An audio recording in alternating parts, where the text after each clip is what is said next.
What's up, everybody? Welcome back to the channel. Hopefully you're having a very blessed and wonderful day. So today's video topic is going to be about which edition of Suicide Squad you should buy, and if the deluxe edition is worth the $100 price point. Now, this is a topic that I've not only been seeing the community talk about a lot more recently, but I've also talked about this myself in short before. I've never really gone into much detail about it, but I do understand why some people have some concerns about the additions. So I'm here to try and help ease a few minds on the subject. Now, I do want to say before we start, right? I am not telling you what to buy. Anytime I talk about this specific topic with any game on my channel, always, I'm never telling you what to buy. It is your hard-earned money. It is your right to do with it as you please. I know there are tons of other people and friends and randoms on Twitter and content creators that y'all like that are out here trying to convince y'all not to buy the game. Don't do this, don't do that, don't support it because it's somehow disrespectful to Kevin Conroy's legacy and Rocksteady's legacy, which in my opinion is a very stupid stance to take. If I might add, y'all really got to stop using his name to drag this game through the mud. And then you got other people going, oh, I'm not buying it, this, that, and the third. And you shouldn't either. Let the studio learn their lesson. Keep this in mind. Most of the time, that's based off how they feel about the game, not how you actually feel. That's just their feelings projected onto you. If you're on the fence, if something even looks remotely appealing to you, then pick up the game and try it out for yourself. Don't listen to no reviews. Don't listen to all the creators. Try it for yourself. Buy it at full price. Buy it on sale. Steal it from your cousin while he's going to Little Caesars to get y'all a 5-meat treat with stuffed crust and butter and parm. Check it out for 7 days of friendly video and rack up a $14 late fee just because you was too lazy to return it on time. I don't care. Just form your own fairly judged opinion. And when I say fairly judged, play the game or do enough research to form a fair opinion and then go about your day. Now, onto the video. So as of current, right? There's only 2 editions of Suicide Squad, the standard and the deluxe. Now, the standard edition comes with nothing but the game, but if you pre-order it, you get access to the classic outfits, which are the outfits that the characters debuted in when they first started off in the comics. And if I'm being honest, they look good. They're well detailed. I don't know the name of the team that works on this type of stuff. That team did a great job. They look great. Deadshot's look doesn't sit right with me. It has nothing to do with how it looks in game. It looks great. I just personally don't care for that suit. Now, you got Harley's classic Jester outfit, right? Her most known outfit. King Shark in a leotard, which I was not expecting to see. And then you got Boomer with a pair of sideburns that would put Starburns to shame. That's a reference a lot of you won't understand, but if you do, 6 seasons in a movie. Now, if you're pre-ordering on PS5, you will get a second pre-order bonus, the Rogue outfits.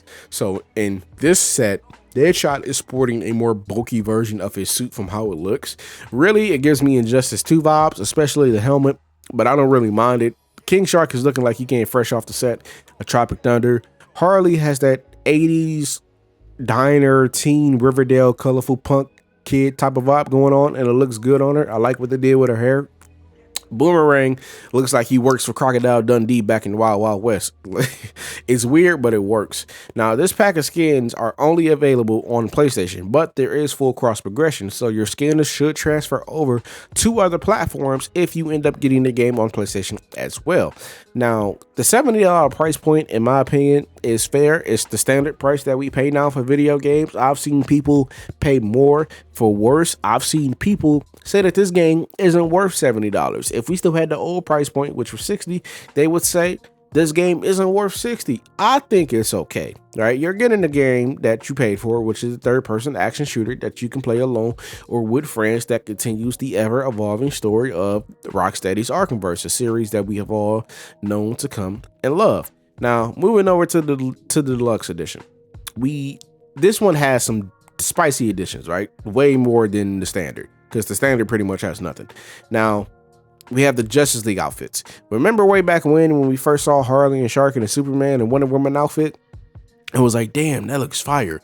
Well, if you want those day one, the deluxe edition is what you got to get. You have those 2 outfits along with a Batman and Flash outfit for Deadshot and Boomerang. And if I'm being honest, the Batman cowl on Deadshot reminds me a lot of Red Death. That is a character from Dark the dark side. This the Dark Knight's Metal. There we go. That's where he's from. Okay, so next up we have 3 Black Mask Notorious weapons. Now, in case you don't know, in this game we're gonna have gear sets based off villains from the Arkhamverse. Some villains we've already seen, some villains we haven't even met yet. Now, if I'm right about this, these weapons are a part of Black Mask's villain gear set. Now, getting these early game comes not only with the added bonus of giving you a decent game to start off with and giving you something from a gear set right from the jump, so you don't have to worry about looking for it or trying to, get it to drop for you later in game, but it's a weapon that you can also take with you throughout the game, because instead of ditching it whenever you find something better, according to Albert Filu, forgive me if I butchered his last name because I suck at pronouncing words, he stated in the behind the scenes video that every firearm in the game is upgradable, which is a plus because everyone is going to come across that one weapon that they love using but don't want to delete out of their inventory whenever they find something better. God knows I've done that before. I still do it. Now, next up are the squad gold weapon dolls, which I assume are, attachments, weapon charms, like the skull sitting here in this gun that I just pulled out from the behind the scenes video. And then also Harley's bat has a Batman plushie tied to the end of it as well. Those are the gold dolls right there in the corner. You can see they're all gold. It's one for each member. There's really nothing else here to say outside the fact that they look nice and I like them. Now, next up is the Battle Pass token. So let me read the description for this, mostly because the whole Battle Pass token thing definitely confused a lot of people, and I think some people still are confused. Now, the Battle Pass token can be redeemed for the premium battle pass track, because as we know, a battle pass always comes with free and premium. The token gets you the premium track, and it can be used on any of the 4 seasonal battle passes. So there's going to be a pass for each correlating season, but this token is a one-time use. So when you use it, you get access to the premium track for that pass for that season, and then that's it. Now, a battle pass usually will run you about $10. Getting the deluxe edition gives you that token. It saves you $10, and you can use that to go ahead and get you some breakfast. Go ahead, get you some breakfast at McDonald's. Get you a big breakfast with hot cakes and a sausage burrito. Shouldn't cost you more than $7 and some change. Maybe $8 or $9, depending on where you live, because I'm going to be honest, some states definitely do be taxing out the ass. Now, next up, we have the no shade color swatches, which is just very simple.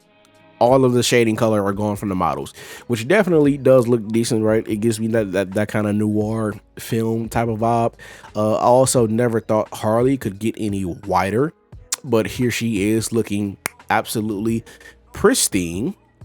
And then what's next? Oh yeah, the pre-order bonus. So you get the pre-order bonus as well. And if you're on PlayStation, you get access to the second one. Now, the final kicker is that you get 72 hours early access, so you can play on January 30th instead of February 2nd. Now, I'm going to try and put both final points together just so I can end this video quicker.